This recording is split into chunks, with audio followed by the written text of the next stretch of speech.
एक बार स्वर्ग लोक में सबसे बड़ा कौन के प्रश्न पर 9 ग्रहों में वाद विवाद हो गया। विवाद इतना बढ़ा कि परस्पर भयंकर युद्ध की स्थिति बन गई। निर्णय के लिए सभी देवता देवराज इंद्र के पास पहुँचे और बोले, हे देवराज, आपको निर्णय करना होगा कि हम में से सबसे बड़ा कौन है। देवताओं का प्रश्न सुनकर देवराज इंद्र उलझन में पड़ गए। इंद्र बोले, मैं इस प्रश्न का उत्तर देने में असमर्थ हूँ। हम सभी पृथ्वी लोक में उज्जैनी नगरी में राजा विक्रमादित्य के पास चलते हैं। देवराज इंद्र सहित सभी ग्रह यानी देवता उज्जैनी नगरी पहुँचे। महल में पहुंचकर जब देवताओं ने उनसे अपना प्रश्न पूछा तो राजा विक्रमादित्य भी कुछ देर के लिए परेशान हो उठे, क्योंकि सभी देवता अपनी अपनी शक्तियों के कारण महान थे। किसी को भी छोटा या बड़ा कह देने से उनके क्रोध के प्रकोप से भयंकर हानि पहुंच सकती थी। अचानक राजा विक्रमादित्य को एक उपाय सूझा और उन्होंने विभिन्न धातुओं स्वर्ण, रजत, चांदी, कंसा, तांबा, सीसा, रंगा, जस्ता, अभ्रक व लोहे के 9 आसन बनवाए।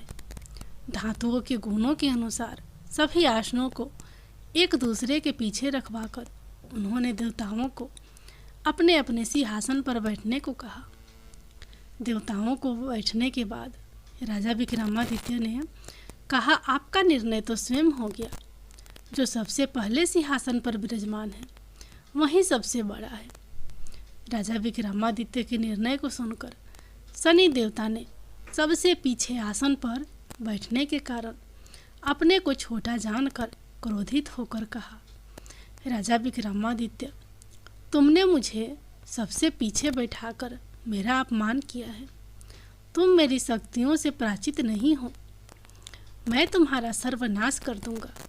शनि ने कहा, सूर्य एक राशि पर 1 महीने, चंद्रमा 2.25 दिन, मंगल 1.5 महीने, बुध और शुक्र 1 महीने, बृहस्पति 13 महीने रहते हैं। लेकिन मैं किसी राशि पर 7.5 वर्ष यानी 7.5 तक रहता हूँ। बड़े बड़े देवताओं को मैंने अपने प्रकोप से पीड़ित किया है। राम को 7.5 के कारण ही वन में जाकर रहना पड़ा और रावण को 7.5 के कारण ही युद्ध में मृत्यु का शिकार बनना पड़ा। राजा, अब तू भी मेरे प्रकोप से नहीं बच सकेगा। इसके बाद अन्य ग्रहों के देवता तो प्रसन्नता के साथ चले गए, परंतु शनि देव बड़े क्रोध के साथ वहां से विदा हुए। राजा विक्रमादित्य पहले की तरह ही न्याय करते रहे। उनके राज्य में सभी स्त्री पुरुष बहुत आनंद से जीवन यापन कर रहे थे। कुछ दिन ऐसे ही बीत गए। उधर शनि देवता अपने अपमान को भूले नहीं थे। विक्रमादित्य से बदला लेने के लिए एक दिन शनि देव ने घोड़े के व्यापारी का रूप धारण किया और बहुत से घोड़ों के साथ उज्जैनी नगरी पहुँचे। राजा विक्रमादित्य ने राज्य में किसी घोड़े के व्यापारी के आने का समाचार सुना तो अपने अश्वपाल को कुछ घोड़े खरीदने के लिए भेजा। घोड़े बहुत कीमती थे। अश्वपाल ने जब वापस लौटकर इस संबंध में बताया तो राजा विक्रमादित्य ने स्वयं आकर एक सुंदर व शक्तिशाली घोड़े को पसंद किया। घोड़े की चाल देखने के लिए राजा उस घोड़े पर सवार हुए तो वह घोड़ा बिजली की गति से दौड़ पड़ा। तेजी से दौड़ता घोड़ा राजा को दूर एक जंगल में ले गया और फिर राजा को वहां गिराकर जंगल में कहीं गायब हो गया। राजा अपने नगर को लौटने के लिए जंगल में भटकने लगा, लेकिन उन्हें लौटने का कोई रास्ता नहीं मिला। राजा को भूख प्यास लग रही। बहुत घूमने पर उसे एक चरवाहा मिला। राजा ने उससे पानी मांगा। पानी पीकर राजा ने उस चरवाहे को अपनी अंगूठी दे दी। फिर उससे रास्ता पूछकर वह जंगल से निकलकर पास के नगर में पहुंचा। राजा ने एक सेठ की दुकान पर बैठकर कुछ देर आराम किया। उस सेठ ने राजा से बातचीत की तो राजा ने उसे बताया कि मैं उज्जैनी नगरी से आया हूँ। राजा के कुछ देर दुकान पर बैठने से सेठ जी की बहुत बिक्री हुई। सेठ ने राजा को बहुत भाग्यवान समझा और खुश होकर उसे अपने घर भोजन के लिए ले गया। सेठ के घर में सोने का एक हार खूंटी पर लटका हुआ था। राजा को उस कमरे में छोड़कर सेठ कुछ देर के लिए बाहर गया।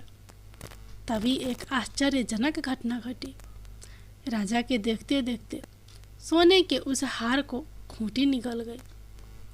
सेठ ने कमरे में लौटकर हार को गायब देखा तो चोरी का संदेह राजा पर ही किया, क्योंकि उस कमरे में राजा ही अकेले बैठा था। सेठ ने अपने नौकरों से कहा कि इस परदेसी को रस्सियों से बांधकर नगर के राजा के पास ले चलो। राजा ने विक्रमादित्य से हार के बारे में पूछा तो उसने बताया कि उसके देखते ही देखते खूंटी ने हार को निगल लिया था। इस पर राजा ने क्रोधित होकर चोरी करने के अपराध में विक्रमादित्य के हाथ पांव काटने का आदेश दे दिया। राजा विक्रमादित्य के हाथ पांव काटकर उस नगर की सड़क पर छोड़ दिया गया। कुछ दिन बाद एक तेली उसे उठाकर अपने घर ले गया और उसे अपने कोल्हू पर बैठा दिया। राजा आवाज देकर बैलों को हाँकता रहता। इस तरह तेली का बैल चलता रहा और राजा को भोजन मिलता रहा। शनि के प्रकोप की 7.5 पूरी होने पर वर्षा ऋतु प्रारंभ हुई। राजा विक्रमादित्य एक रात मेघ मल्हार गा रहा था कि तभी नगर के राजा की लड़की राजकुमारी मोहिनी रथ पर सवार हो उस तेली के घर के पास से गुजरी। उसने मेघ मल्हार सुना तो उसे बहुत अच्छा लगा और दासी को भोजन भेजकर गाने वाले को बुला लाने को कहा। दासी ने लौटकर राजकुमारी को अपंग राजा के बारे में सब कुछ बता दिया। राजकुमारी उसके मेघ मल्हार से बहुत मोहित हुई, अतः उसने सब कुछ जानकर भी अपंग राजा से विवाह करने का निर्णय ले लिया। राजकुमारी ने अपने माता पिता से जब यह बात कही तो वे हैरान रह गए। रानी ने मोहिनी को समझाया, बेटी तेरे भाग्य में तो किसी राजा की रानी होना लिखा है, फिर तू उस अपंग से विवाह करके अपने पांव पर कुल्हाड़ी क्यों मार रही है। राजकुमारी ने अपनी जिद नहीं छोड़ी। अपनी जिद पूरी कराने के लिए उसने भोजन करना छोड़ दिया और प्राण त्याग देने का निश्चय कर लिया। आखिर राजा रानी को विवश होकर अपंग विक्रमादित्य से राजकुमारी का विवाह करना पड़ा। विवाह के बाद राजा विक्रमादित्य और राजकुमारी तेली के घर में रहने लगे। उसी रात सपने में शनि देव ने राजा से कहा, राजा तुमने मेरा प्रकोप देख लिया, मैंने तुम्हें अपने अपमान का दंड दिया है। राजा ने शनि देव से क्षमा करने को कहा और प्रार्थना की कि हे शनि देव, आपने जितना दुख मुझे दिया है अन्य किसी को ना देना। शनि देव ने कुछ सोचकर कहा, राजा मैं तुम्हारी प्रार्थना स्वीकार करता हूँ। जो कोई स्त्री पुरुष मेरी पूजा करेगा, शनिवार को व्रत करके मेरी व्रत कथा सुनेगा, उस पर मेरी अनुकंपा बनी रहेगी।